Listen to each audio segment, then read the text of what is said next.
Well, good morning, Gators. It is Wednesday, May 6, 2020, and this is our Week 6 Wednesday catch up update. In my class, I like to call it a catch up day, so let's make sure to get caught up on all of our work. Up first with her wonderful, crazy, amazing, magnificent, maleficent. No, that's a enemy's name. Anyway, with her ELA update, here is Miss Matthews. Welcome to Wednesday, Gators. I am so glad that you're here. I hope that you are well. I hope that your family is well. And let's start talking about what we've been learning this week. It's not a riddle. You've been working on riddles. We've been reading riddles and preparing to write our riddles. We'll start writing them tomorrow. I did want you to know that the writing I see in your OneNotes every day lights up my life. Did you see what I did there? I used personification, that's right. Your writing can't really light up anything. It's not bright enough to light anything. It's on paper or it's on a screen. But just like a light bulb on a lamp lights up a room, or the sun lights up our planet during the daytime, or even your little nightlight plugged into the wall at night helps you to see what's around inside your room. Your writing helps me to see who you are. Your writing comes from in your head. You put it out there for us to read, and it helps us to see who you are. Your writing lights up my life. Your light that you share with other people can really make other people's lives better. So thanks for sharing this week. Speaking of other things, speaking of this week, yesterday on Tuesday we read some riddles in your quick quiz, which wasn't so quick. There was a lot of questions. But the first one was, what has ears but cannot hear? So we gave the personification of hearing to something that has ears but doesn't hear. Dogs have ears, elephants have ears, people have ears. Everything that has ears can hear, right? Except for corn. A corn plant has ears growing off of it. You eat an ear of corn when you eat corn on the cob, but it can't hear. Do you see how there's a play on words there? That's personification. The next riddle was my favorite riddle because it rhymed. I can be cracked, I can be made, I can be told, I can be played. Made and played. Bonus points on Friday if your riddle can rhyme. That'd be awesome. Okay? A joke. A joke can be told, a joke can be cracked, a joke can be made, a joke can be played. Okay? But a joke really doesn't do any of those things. People do those things, but we give those things that people do, we give those aspects to a joke. So that's personification. All right, the third one from Tuesday was the difficult one. I have legs but cannot stand. I have a strong back but do not work. I have 2 arms that do not reach. And I have a seat but I do not sit. What am I? Well, we think about anything with legs. Again, dogs, elephants, mice, people, all this, anything with legs stands. Except for a chair. A chair can't stand up. A chair can't walk around. A chair, I guess, can stand, but it can't walk. Okay? Just like it has arms. Some chairs have arms. My teacher chair has arms. Maybe you have a recliner chair that has arms. Okay? But those arms don't reach out. And generally we think about like anything with arms kind of stretches out. Like an arm on a crane like reaches out and does things on buildings. Or an arm on, on a lamp. If you have a light bulb on an arm, it reaches out. But not so with a chair arm. So we use personification there. Finally, the expert level one didn't really have personification. It was just hard. Because it was what belongs to you, but other people use it more than you do, and that was your name. Okay, your friends use your name, your teachers use your name, your family, your parents, your auntie, your uncle, your grandma, your grandpa, they all use your name. You hardly ever use your own name. Thought that was pretty funny. Okay, Gators. So tomorrow on Thursday, we're going to actually start writing our riddles. It's going to be kind of challenging, but I know you can. Make sure that you have all your work up to date, that you filled in all of the adjectives, all of the verbs, that you've filled in all the things that your object can't do, that you've watched the riddle videos, how to write a riddle. I've put it, if you missed it, it was on Tuesday. So go back and watch it, okay? I can't wait to see how they turn out. We'll present them on Friday. Remember, it's great to be a Gator. Nacho cheese. Nacho cheese. Remember, that's the answer to every single riddle that Miss Matthews gives you. Nacho cheese. Don't ever forget that. No, actually, don't do that, because I believe in one of Miss Matthews' videos, she said, do not answer it with nacho cheese. And yet we saw many people answering their quizzes with, you guessed it, nacho cheese.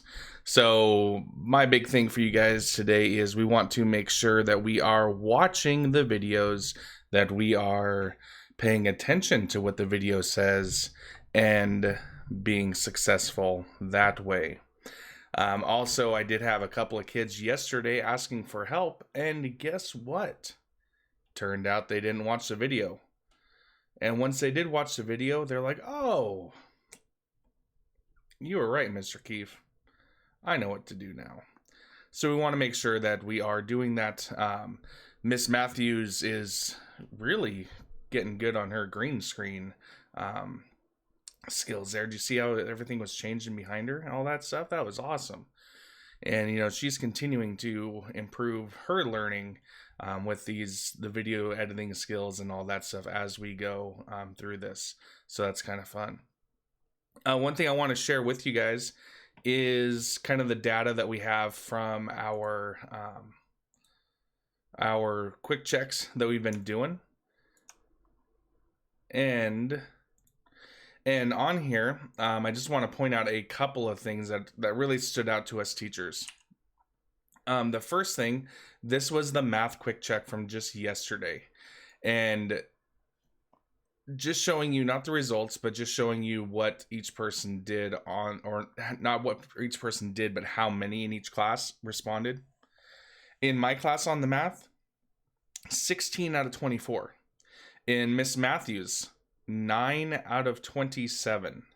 And in Mr. Moore's, 5 out of 24 responded. So we want to definitely, get our work done. In our ELA stuff, it was kind of better. We had 13 in my class respond to Miss Matthews digging into Custer's Last Stand, 14 from Miss Matthews, and only 8 from Mr. Moore's. Now, it's kind of weird is I had 16 for the math, but only 13 for the ELA. And Matthews had 9 and 14. So we're kind of seeing a disconnect here, guys. So we want to make sure that we are getting that done. And for the science one, I had 13, Miss Matthews had 9, and Mr. Moore had only 4. So the reason we bring that up is we just want to make sure that we are being diligent, we are having integrity, and getting our work completed. For math for today, we just want to make sure that we finish up our Monday work, which was those 2 review sheets on the solving the equations. Remember, that was the addition, subtraction, multiplication, and division. We did have our 2 daily math practices and daily word problems finished as well. And then yesterday was to complete that quiz. So math really should be able to get through that pretty quickly. And lastly, but we always do save the best for last. Here's Mr. Moore with his science update for this Wednesday catch-up day. All right, Gators, this week we've had a busy week in science. So far we've learned about 2 big concepts. In science we've learned about the seasons and the reasons that we have seasons. It's not because the Earth is closer to the sun in the summer and further away in the winter. It's because of the tilt of the axis of the Earth and how when we're in summertime, the tilt is pointed towards the sun, so we get more direct sunlight on the Earth, on our hemisphere. And when we're on the opposite way, when we're pointed away from the sun because of our tilts and our axis, we get reflected light. And that reflected light is not as intense, and so it's a little bit cooler. But while we're having winter, the southern hemisphere is having summer. And when we're having summer, they're having winter. I've got a cousin who lives in Sydney, Australia, and right now it's fall time for him.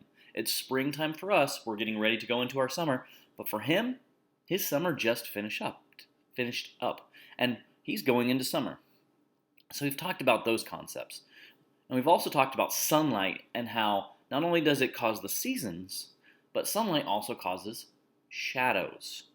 Shadows. And how the ancient Greeks 2,200 years ago used that concept of making a shadow and their understanding of shadows to prove that the earth was round.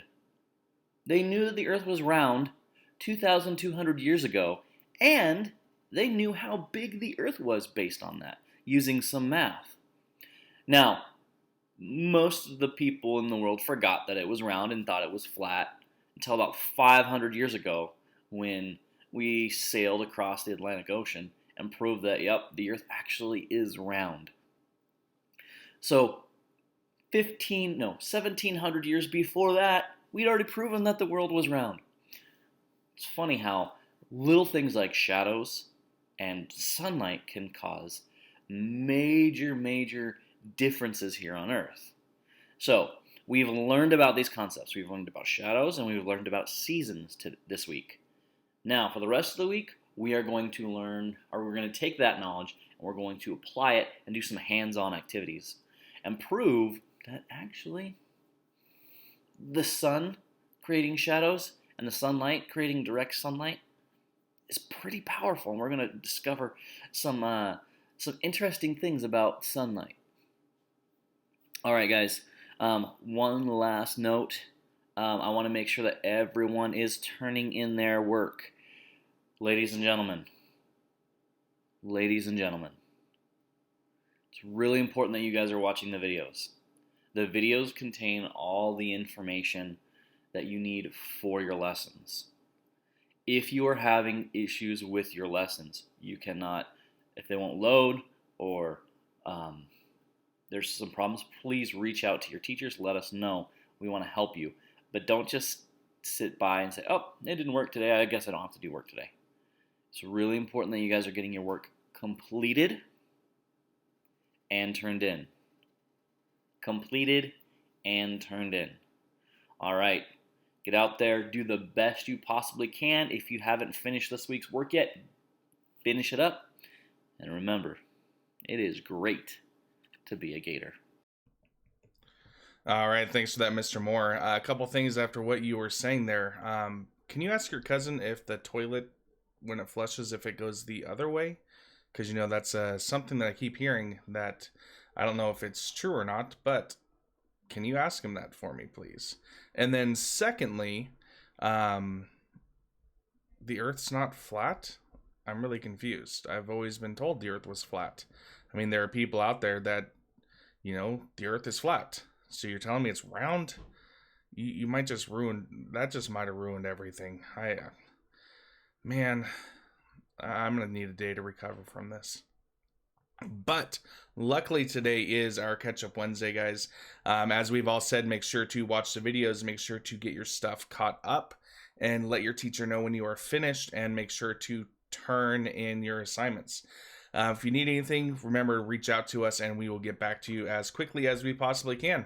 All right, Gators. Well, thank you. Have a great Wednesday, and remember, as always, it is great to be a Gator.